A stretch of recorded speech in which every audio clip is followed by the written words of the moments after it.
I've been taking a long time to make this video, partly because of things going on at work, the start of a new project and my recent promotion, but also because I wanted to get this video just right. I care about the science behind this video, and it's easy for me to get carried away mixing my feelings and the evidence. In my last video, I made it clear that I don't see much of a basis for biological races in the human species. But I now realize that I was using the wrong terms, opposing the wrong movements. I spent my efforts showing that races are not terribly useful, are arbitrary, and that they don't really matter much in genetic terms, a position shared by most geneticists. But my critics rightly pointed out that even arbitrary categories exist. So I don't see any reason to oppose the assertion that races exist, given the proper biological definition of races of organisms, and that they have at least some small aspect that is rooted in biology. We'll call this perspective the biological race concept, or BRC. What I continue to oppose, and what I will present evidence against, is the idea that races are essential concepts in the human population, what we'll call race essentialism, or RE. This is the idea that the buckets we assign people to are somehow more meaningful than any other way of dividing human diversity. Central to this question is the number of races, the number of buckets, in which we find that the populations are homotypic, that is, of a single type, a uniformity of members. Race essentialists defend the idea that there is something in the biology that suggests the categories we draw, that they are not completely arbitrary, and it's an idea that has roots in Victorian-era science, an era that was dominated in the biological sciences by ideas like phrenology and eugenics and genetic determinism. We see these concepts reborn in the language of the race essentialists. Ideas like dividing the entire human species into large continental categories, and then comparing social characters like criminality, IQ, and income, as though these were entirely determined by immutable characters of inheritance, rather than complex and interconnected factors of society, environment, genetics, and non-genetic inheritance. It is a simplistic understanding of biology, a retro approach to science, and that's specifically what I want to differentiate from the simple act of defining groups in the human population, the biological race concept. The key difference is how much we become wedded to the idea that these concepts really have meaning or force in biology, that they are useful categories in how we treat people, or what freedoms or rights we grant, or how we perceive our fellow humans. In my own estimate, if we let the biology alone determine these divisions, there are either about 350 human races, about 250 of which reside exclusively in Africa, or there is one human race. I'm going to break this up into a series of videos. The first topic we'll cover is the biological versus social construction of race. The human races, as most people think of them, are unquestionably social constructs. That's not to say that there are no biological races, but they're not the ones we use in everyday parlance. The labels we stick on people are not dependent on their actual ancestry, merely on our perception of them. Haplogroups, as I mentioned in my previous video, would be one such biological race concept, since it uses actual genetic markers, but is devoid of the cultural elements that we have imbued with false meaning. It's less prone to confirmation bias and confounding by social norms. What we actually use when we talk about races are socially constructed, truly skin deep, because we judge someone's race strictly on their outward appearance, not their inward genetics. Any overlap with actual biological race is purely statistical and accidental. I give you Exhibit A, the current US President, Barack Hussein Obama. What race is he? You can answer white, black, mixed, and be right on all counts, since his mother identifies with one group and his father another.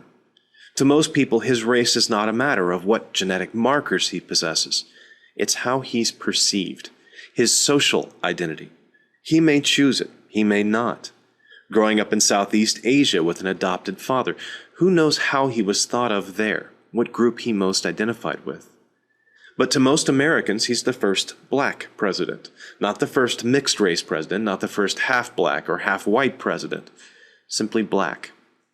The one-drop rule of race identification has been the standard in the U.S. since long before DNA testing was available. It's obviously not very reflective of the actual markers I would find if I genotyped the U.S. president. He's not atypical for the American population with African ancestry. When genotyped, someone who self-identifies as African American will typically have between 5 and 20% European ancestral markers. Many will have Asian markers as well. The same for those who identify as European Americans. Most will be unaware of very recent African ancestry. This is called admixture, the mixing of different ancestral populations in the genetic complement of a modern population through interbreeding. Admixture is the rule in most places, but especially in areas with a high diversity or multi-regional immigration. Many of the race realists would say that the existence of mixed races doesn't mean they don't exist biologically, but it absolutely does mean that the rules of social race identification are not based on classical taxonomy. There are no half-robin, half-sparrows. That's simply not how taxonomy works.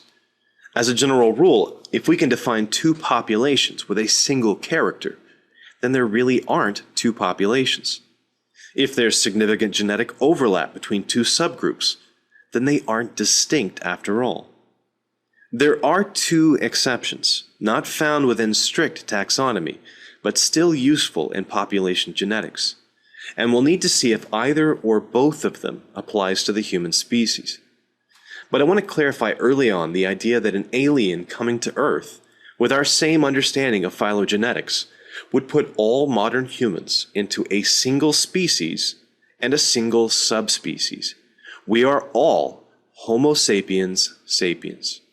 Any differentiation from this point on will have to be below the level of subspecies. The first concept we need to address is a deme.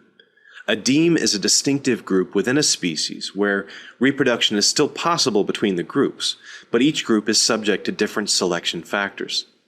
An example might be a single species of bird with two distinctive groups, say a western and eastern group that differ a bit in their mating call and only rarely interbreed. If the differences between the two groups vary continuously across geography, then we have our second concept, a cline. A cline is different from a deme, or perhaps we could say a special type of deme, where there is no demarcation between the groups, what we would call a discontinuity. Imagine, for example, a species of rabbit with several different coat types, depending on the local environment, where the mountain deme blends into the desert deme in small steps. In classical taxonomy, a deme or cline would fall below the level of a subspecies, and the definitions for these groups are flexible and only very loosely defined. So how do we define whether a group is a subspecies, race, deme, or cline? The famous geneticist Sewall Wright, the man who wrote most of the equations that we use today in the field of population genetics, developed a particular descriptive number called the FST, or Population Fixation Index.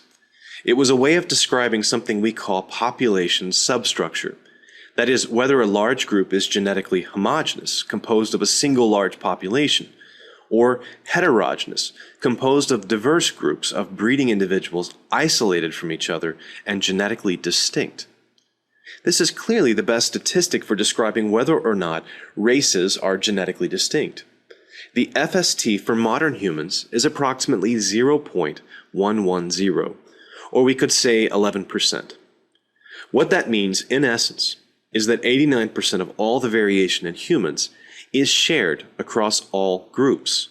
Only 11% of human genetic diversity can best be explained by the presence of distinctive subgroups. Wright himself proposed that a subspecies should be considered valid when this FST value exceeded 0.25. Humans don't even make it halfway to the standard criteria, so objectively, by the standard taxonomic practices governing subspecies, human populations don't qualify as subspecies. If we do decide to assign subcategories to the human population, they cannot be called a subspecies. We might still use the term Deem or Klein. We might still talk about races. There are no criteria that a population needs to meet for these categories. They're completely arbitrary in division. We can have 3 million human biological races, or 1. Both are equally valid because both are completely arbitrary buckets in which to put diversity. I want to make it clear that I don't object to arbitrary buckets. I only object to the essentialist concept that the buckets were there before we created them, and that dividing up diversity in this way reveals something significant. It's just an arbitrary division, like dividing up world history into the classical era, the Middle Ages, and the Renaissance period. It's a way of simplifying a continuum, breaking it up into understandable chunks. The essentialism in our history example would be to treat 400 BC and 350 BC as though some real division exists between them, beyond the 50 intervening years, simply because one falls into our arbitrary division of the classical period and the other does not. My central question in this video is, does the biology, the genetics, of the human population suggest that there is a good place to draw divisions, these buckets or categories? Are we defined best in terms of the Victorian-era ideas of race, or rather the modern concept of arbitrary but objective divisions like haplogroups or Kleins? For that, we're going to have to look at some real data. The type of graph we'll look at first is called a principal component analysis. On each axis, or properly the eigenvector, we're going to use a combination of lots of genetic markers.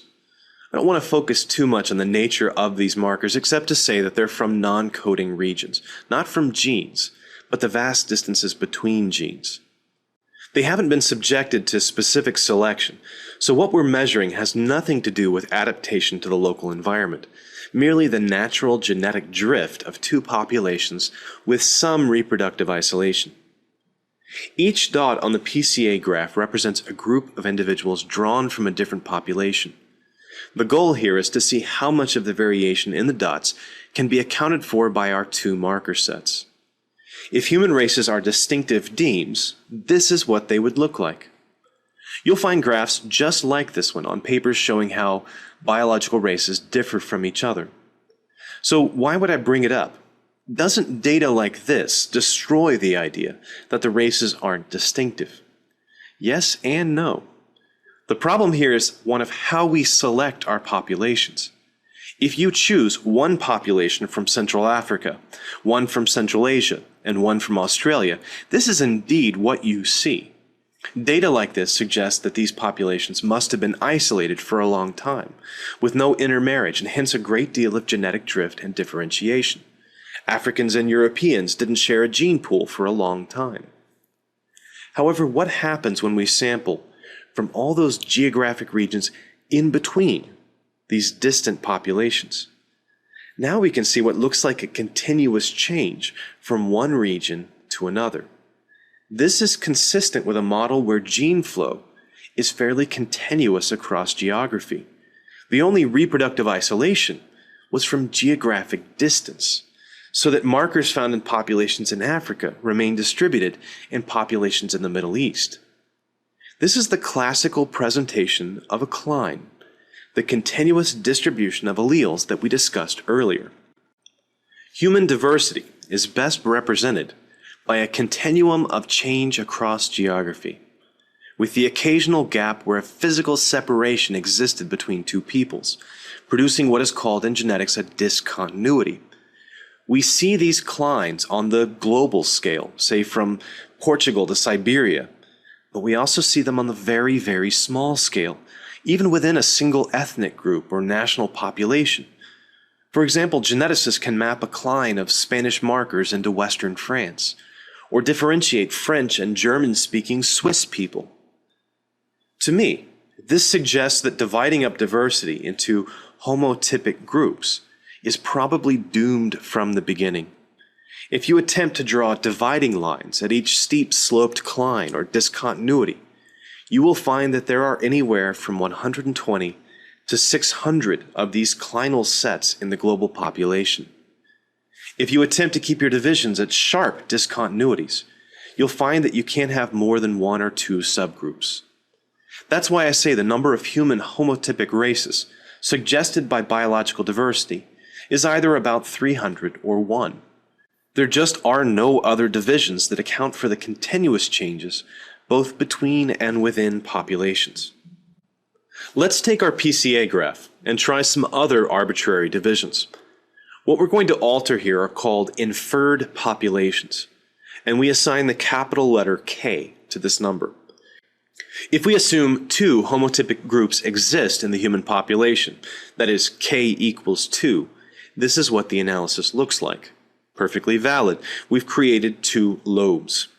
Set K equals 3, and now we have 3 distinctive populations, suggesting a central population that two groups migrated from. Set K equals 4, and we have the basic continental populations. Again, the data isn't changing, only how many inferred populations we assume. If we increase K to 9 inferred groups, you get an analysis that still looks quite valid. There's nothing in the data here that tells us what value K should be, unless we already have a goal in mind. So how does my simulated data compare to actual PCA analysis of human populations? Let's look at a few. Depending on how we set up the markers and the populations, we can get tightly clustered demes, or we can get clinic variation. That information by itself can tell us something about the history of our species. In the next video, we'll take another look at admixture data using a program called Structure, and we'll explore the question of IQ, criminality, and the presence of genetic markers from ancient hominins in modern humans. Thanks for watching. Every cell of each plant and animal contains genetic information coded onto the DNA molecules. The model